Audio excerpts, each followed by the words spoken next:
Hello guys, welcome to the channel, Bob here, and I'm going to play Beginner's Guide today. Now this is a game that I saw a video of and I watched about the first 5 minutes and then I stopped watching because I knew it was going to be something that quite interesting. I found quite interesting because I mean there are a lot of it's only very recently, but there are a lot of games now that are kind of challenging the kind of what is a game thing. You know, is it really a game? And also are games art. You know, that's and that's kind of what we're going to look at today. I'm going to play through this, and we'll talk about that as we go. So I think this is probably a game that covers both both of those both of those points. I think so. I haven't seen the game yet, apart from quickly viewing the beginning. So we're going into this fresh. This is by the guy that did the Stanley Parable, by the way, which I really liked. So here we go.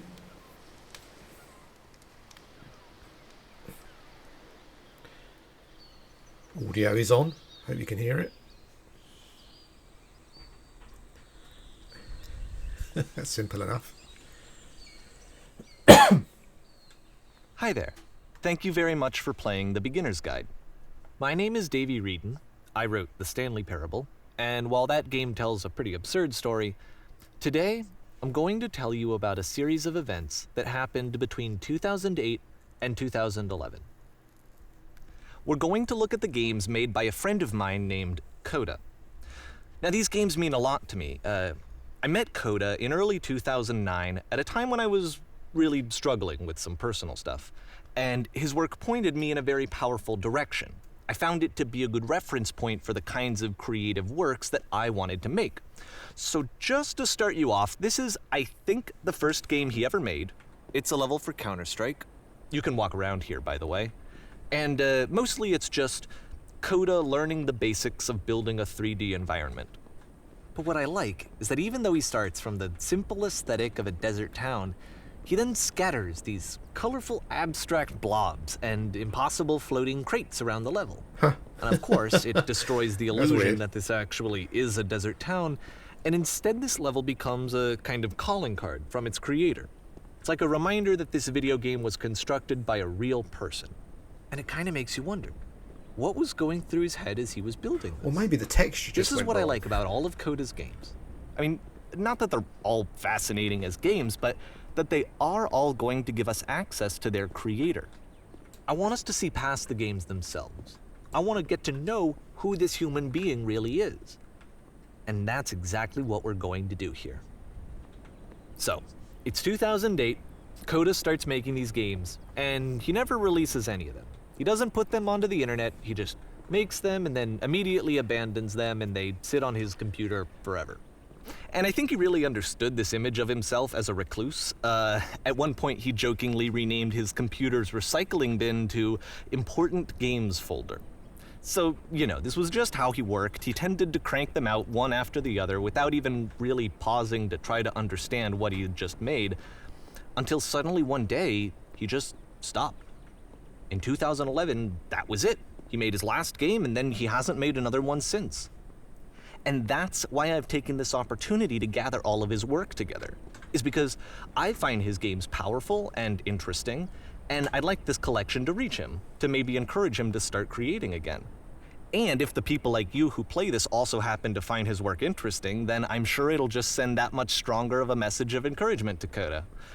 So thanks for joining me on this. If you have a particular interpretation that I haven't mentioned here, or if you just need to get in touch, you can email me at daveywreden@gmail.com. Okay, that's about it for introduction. Let's take a look at Coda's first proper game. As each game is loading, I'll show you the date that it was completed. This first one was made in November 2008. Okay. It's because there's a lot of narrative. It's difficult for me to talk.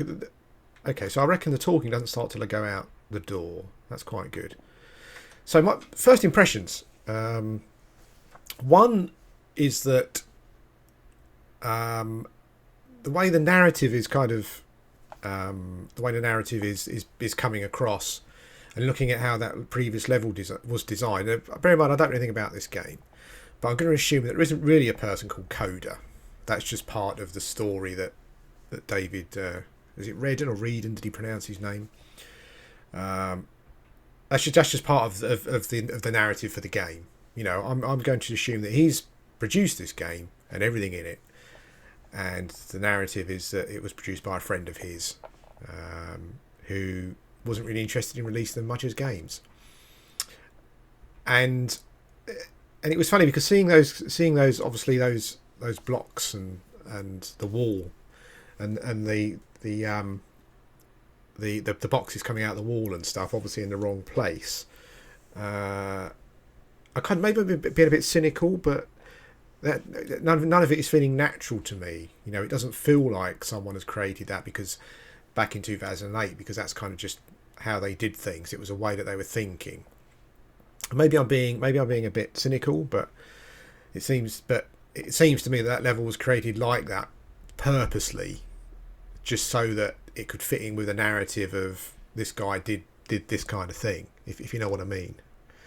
I'm not sure if that's how I'll feel as I go on, but let's try the next one. Whisper machine status active. Give me a gun. Okay.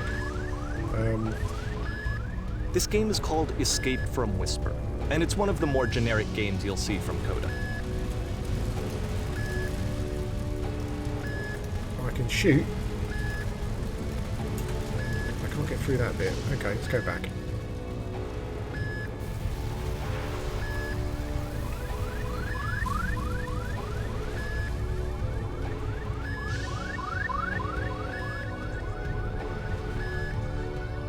Security call breached.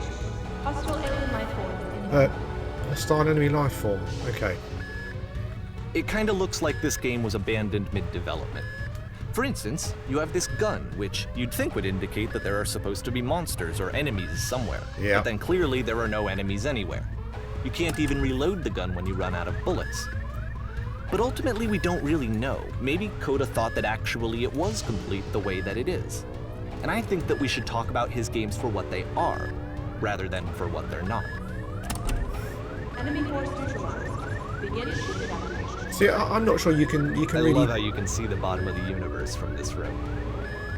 I'm not sure you can really do that, because if you're saying it's an incomplete game, well, it's difficult to judge it on its merits, because pretty much all the key aspects of the game are not here. As you said, you've got a gun, but there's no one to shoot, for example.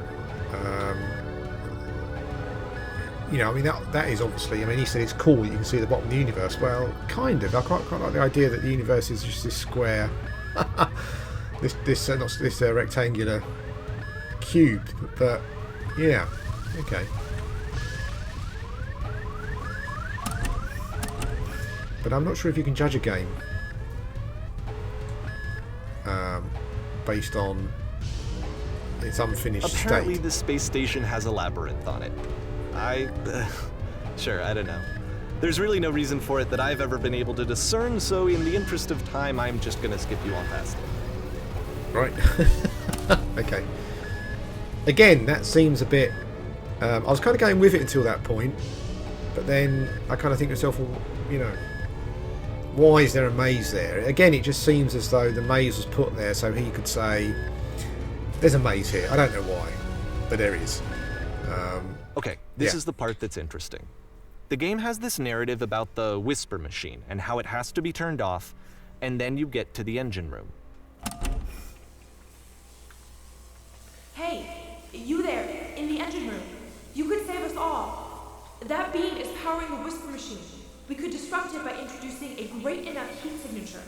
If your body could stop the beam. Oh, It's so much to ask, but for all of our lives, would you do it?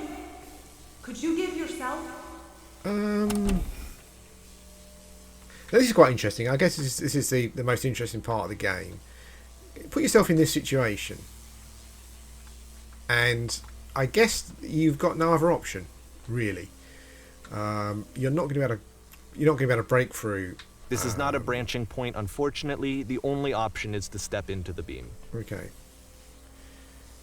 But it's weird because you're kind of it's like a no-win scenario. from Star Trek. I can't get through the door. My gun has gone for some strange reason. I don't know why the gun's been taken away. That doesn't really make sense. I can't blast through the door. I'm eventually going to starve to death. I guess you could say to yourself, well, I'll just wait it out and see what happens. But ultimately, you can give yourself, who doesn't seem to have much of a chance of anything, to save some other people. And I guess that's what you do. Let me pause here for a second. What you just experienced, stepping into the beam and then dying, is probably what Coda had initially intended when he was developing this level. But when he first compiles and plays it, something goes wrong. There's a bug somewhere. And this is what happens instead.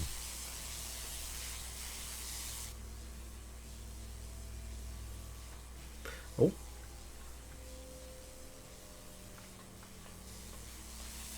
Let's try it again. Nothing.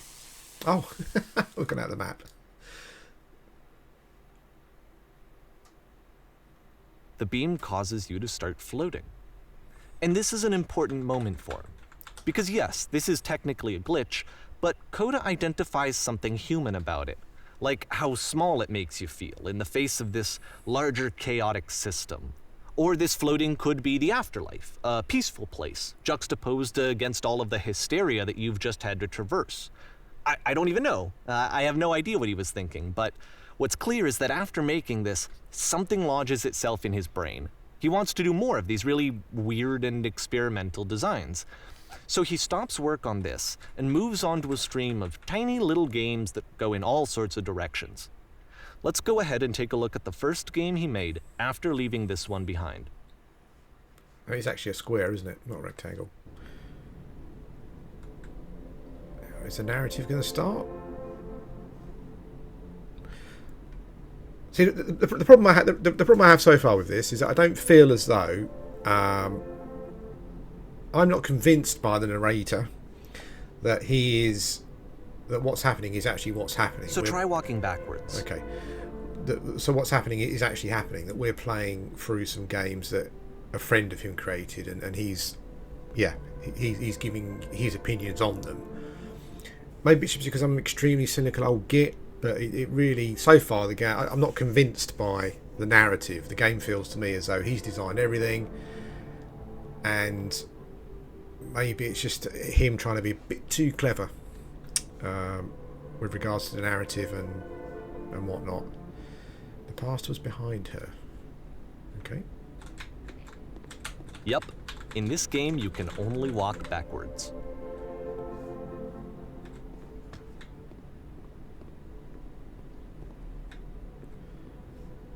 This is kind of maybe one of those points where it's worth talking about the whole game as art thing.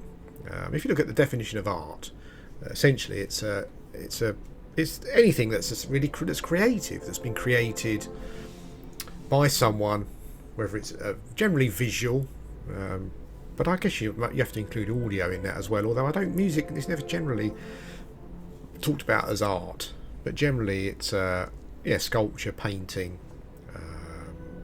I guess anything that you create by hand. I guess that's the definition. It's something that's been created. So the whole game as art thing. I mean, this has been created by someone. so yeah, it's there's no reason to suggest that it's not art.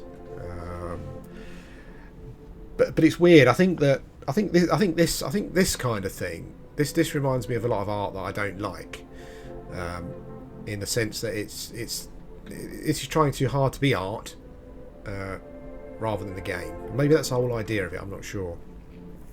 But there's some paintings and sculpture and creations that feel like that. So you look at it and you think, well, that person is trying way too hard to create something that can be defined as art. So it's weird. I consider games to be art. If you look at the definition of art, it comes under that. Of course, games have lots of other different things going on. Essentially, the game mechanics and game logic. So it's a short and relatively minimalist experiment combining motion and narrative. It is less advanced than the previous game, but actually it seems to be more focused, more complete. Code is trying to give it a unique voice rather than simply basing it on a pre-existing trope. I do like the art design. I like the way it just suddenly changes to something completely different. But again, I do feel that this is one of those. This particular game. What is behind her? I feel that the person who's created this has tried too hard to. It's a short little thought. It says what it wants to say, Yeah. and then it ends. That Didn't need anything more than that. That to me feels like Which to someone me is trying is why too it hard works, to be because it gets out quick. arty and Okay, intelligent. next one. And there's nothing wrong with that, but I think there's a line between it working and it not working, and that kind of didn't really work for me. Okay.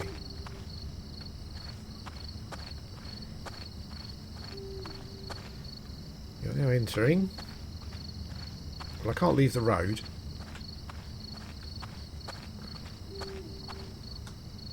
And that's it. Okay, the meaning of this game won't be clear just yet.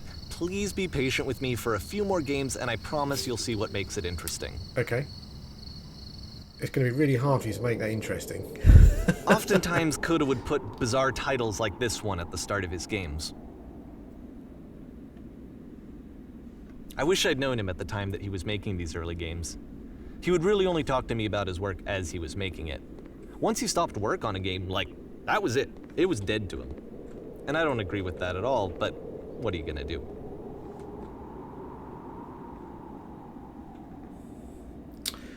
So, here we are. I must say, I do really like this.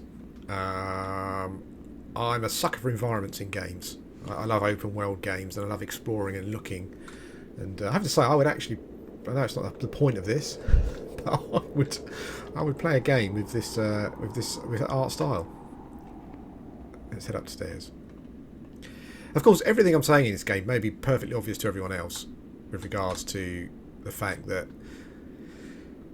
the game feels designed by someone who really wants you to think that they're showing you a selection of levels from a friend who never released games, as opposed to actually feeling naturally like that. It doesn't feel natural to me. It feels a bit phony. But I'm liking the art style, and okay, I'm slowing down. Can I jump? I can jump. Once you've been slowed to an absolute crawl, the door at the top of the stairs opens. So why, if Coda's not showing these games to anyone, why bother opening the door at all? Well, to show you, I'm modifying the game here so that when you press enter, it'll bring you back up to full speed so you can enter the door for yourself. But that's interesting though, because surely the door opens at the top, because even though you've been slowed down, do you eventually stop? Even though you've been slowed down, you will eventually get to the top. So are they? Is the point of this that, you know, it's testing your exploratory nature? You know, how determined are you to get to the top?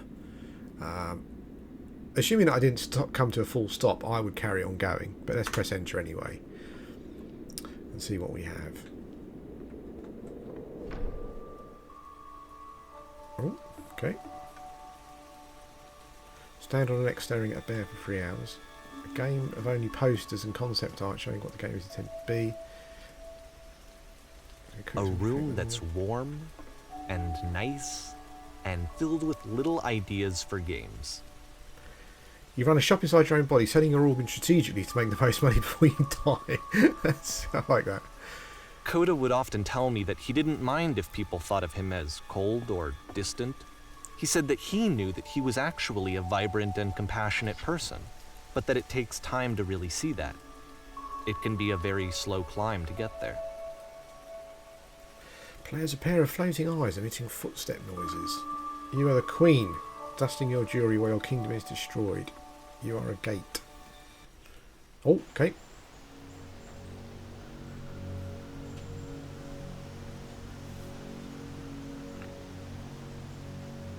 You're in a room. I'm assuming this is using the Source engine. I do love the Source engine. It's obviously texture-wise and stuff. It now leaves a lot to be desired, but I just love the shapes and colours it produced. You know, the Half-Life sort of portal aesthetic. It's just gorgeous. Well, this is new for Coda. It's an actual puzzle. Go ahead and see if you can solve it.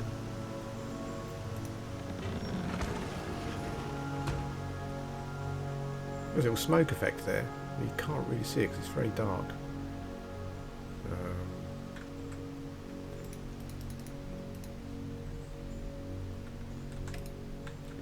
I can't see anything.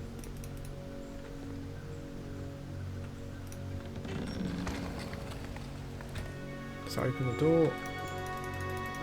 No. Oh! Don't forget that solution, because we're going to see this puzzle again soon. We're going to see it a lot. Some strange holes there. That's weird. Pointing opposite the door. Would that be like a trap where things fire out when you come through the door? Who knows? I like the music as well. This is the sort of music that I enjoy playing games too. So that seems to be it, right? You walk down a corridor, you solve the puzzle, you get to the end. Simple enough. Alright, now I'm going to modify the game again so that when you press enter, it'll remove all of the walls from this room. Okay. Oh wow.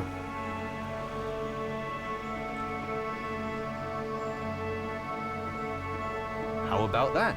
There was more to it than we had any way of knowing. I actually find it funny that this game comes after the Stairs game, since they essentially convey the opposite idea. So, in the Stairs game, a dull exterior concealed a rich interior. And then, in this level, a dull interior hides this fantastic outer world. But you can't Either actually way, get to I it. think that the That's point weird. is the same. Is that most of the time you don't get to know what you're missing, or even that you're missing anything. That's not your role as a player. So if your role here is not to understand, then what is it? Okie dokie. Oh, we're back to the walking game. You're texting. Aha. So, this, combined with the entering game from earlier, tells us that Coda believes his games are connected somehow. It could even be that the Stairs game and the puzzle game are literally connected in between this and the entering game. There's a bigger picture that all of his games are meant to play a role in, some larger meaning that we won't be able to grasp until we've seen all of them. And once we have, we can step back and start to understand what Well, exactly possibly. that I think bigger you're. picture is. I think he's making an assumptions, and the reason he's probably making those assumptions is because that's how he wanted. That's how he's designed it to. But again, I don't like that. I don't like that when people make assumptions based on what they're seeing and then try to portray it as fact. Maybe he's not trying to do that, but that's interesting. I like that. I can still jump, but I can't sprint. Let's talk about video game development for a second. Every video game runs on what's called an engine, which determines what the game can and cannot do. So in other words, the engine is a set of tools for game development. To make all of these games, Coda is using an engine called Source. Like all engines, Source has certain things that it does well, and it has certain things that it does poorly. One of the things that it does very well is boxy linear corridors. It does, and I like That's that. why so many of Coda's games are set in these large, flat, empty rooms, is just because he's working with what the engine does well. Okay, so this is the only way out by the looks of things. The tools available to the creator shape what kinds of creative work they're going to end up making. You might consider paying attention to the architecture in Coda's games to notice how they seem to stem from an engine that's very good at producing linear, boxy corridors. Oh, can I fall that far? Oh my god! I can. Okay, well.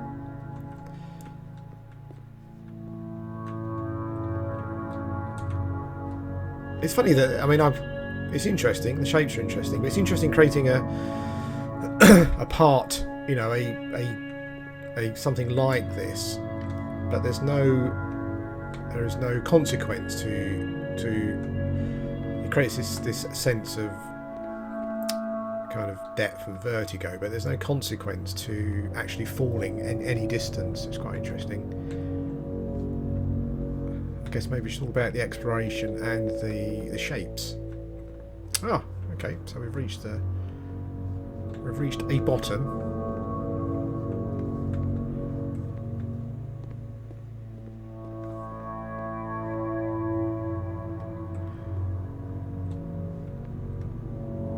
This is really interesting.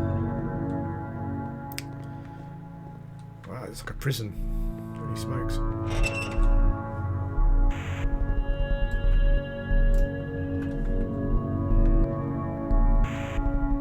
It's very gamey, that, isn't it?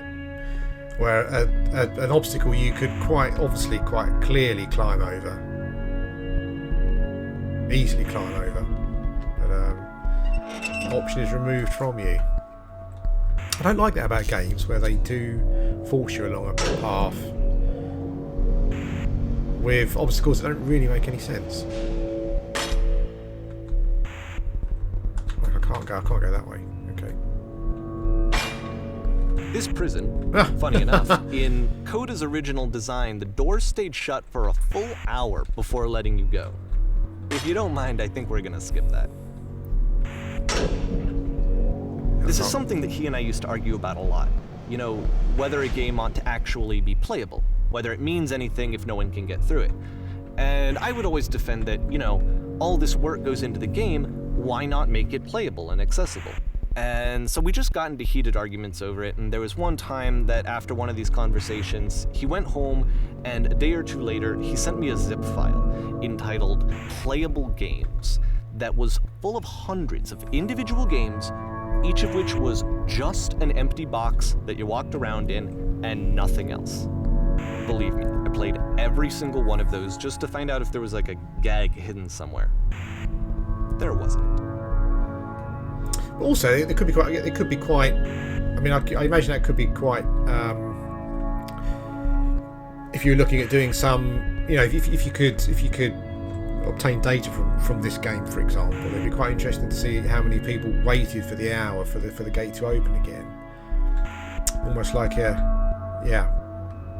study into people's patience and what they're willing to do or endure to see what happens next. I would imagine nowadays a lot of people would probably just stop the game. I can't head that way. I like the environments. I really like the environments.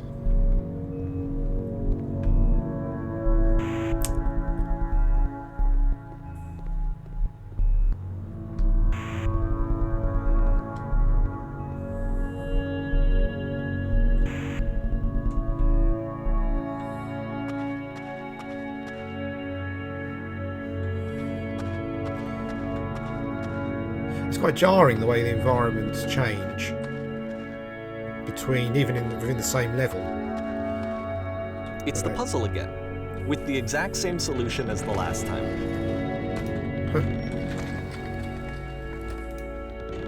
There's still no clear indication of what makes this puzzle so special that Coda is going to return to it over and over. But I promise I'll share with you my interpretation very shortly. I've just realised what's weird about this and why it's kind of not working for me at the moment. I'm really enjoying wandering around. That's more to do with the environment and the music, but it's someone pretending to be he's interpreting his own work, but kind of like in is it third person, would that be right? So he's interpreting his own work, but he's trying to pretend that he's interpreting someone else's work. And that's difficult because essentially what he's doing is he's just narrating through his own work and what he thinks. I don't know. Would he create? Well, this looks interesting. Would he create the levels? How is the game constructed? Has he created the levels purposely around the narrative that he wants to create, or has he actually created these levels and then put them together? Or maybe it's a group of... Maybe he's code... You know, as I said, he's coder and he's... Here, Coda begins using a kind of dialogue system that he fashioned out of the engine's chat capabilities. Use the 1, 2, 3 buttons on your keyboard to respond. Did you come up from... You there? Did you come up from above? What was up there? I love the boxes. Yes, there was a world stamped with whiteness. Yes, there was an enormous prison I spent hours in. Yes, there were these floating coloured blocks. Interesting. I would imagine at this point, if you spent an hour in the prison... and you got to this bit, you'd probably be quite annoyed at that, and that would be the thing that would be most likely on your mind. So I would go for 2. You've been there?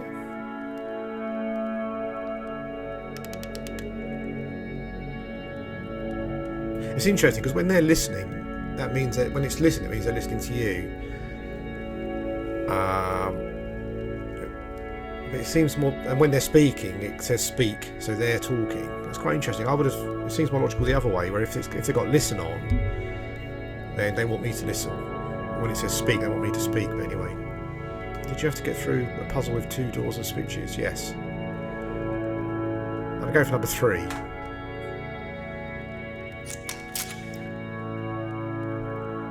Oh, okay.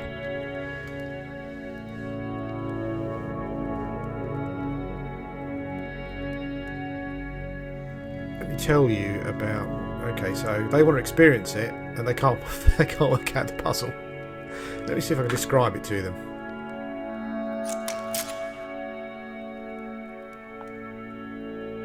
No, that isn't possibly enough. I need to actually be there.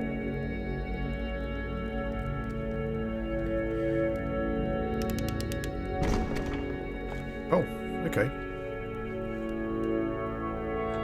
So it might be worth playing again and giving a different answer. Would that affect the game in any way? Oh, okay.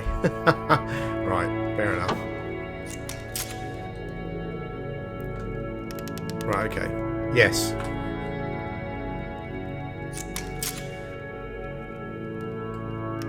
You've seen it. So now they don't want to go.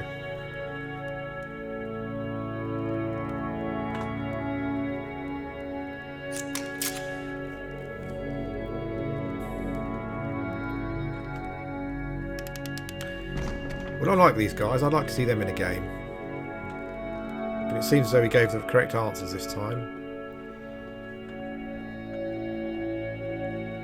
And so we make one last descent down to the final floor of the level.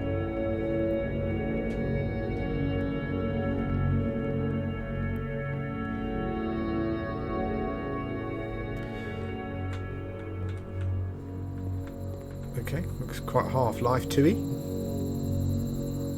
Oh, interesting. It's a lamppost. Okay, I can't tell you quite why, but for some reason Coda fixates on this lamppost. It's going to appear at the end of every single one of his games from here on out. I'll tell you what I think. I think that up to this point, he's been making really strange and abstract games with no clear purpose, and maybe you can only float around in that headspace for so long. Because now he wants something to hold on to. He wants a reference point. He wants the work to be leading to something. He wants a destination, which is what this lamppost is. It's a destination. We're going to see it in the work as well. His games are just going to become a lot more cohesive, a lot more fully developed, with more of a clear idea behind them. And as we go, that idea will get clearer and clearer and clearer. Okay, well, it's funny. I guess it depends on how different people play games, but I was a lot more interested in the environment and if I could go in any of the doors. But when I play games, I like to explore everything, so maybe that's... I didn't care about the lamppost, to be honest. As you walk around, you can leave notes.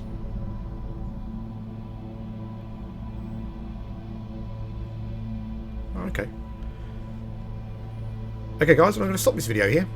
That's been part 1. I'm not sure what I think so far. It's quite weird because it, as I said, maybe I'm just being really, really cynical, but it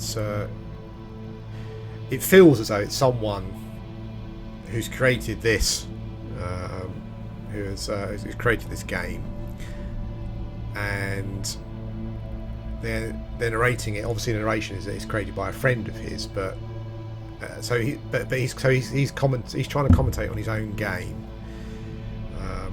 As though he didn't create it, which is quite weird. Maybe that's the whole point. Maybe you're sitting there going, well, yeah, of course, Bob. Maybe I've read nothing about the game. And I've read, I haven't read any people's interpretations of it, so that's just the way I see it at the moment. But I'm really enjoying it, so I guess it's not really falling down because of that. Maybe that's the whole point. I don't know. But anyway, I'll be back with some more of The Beginner's Guide.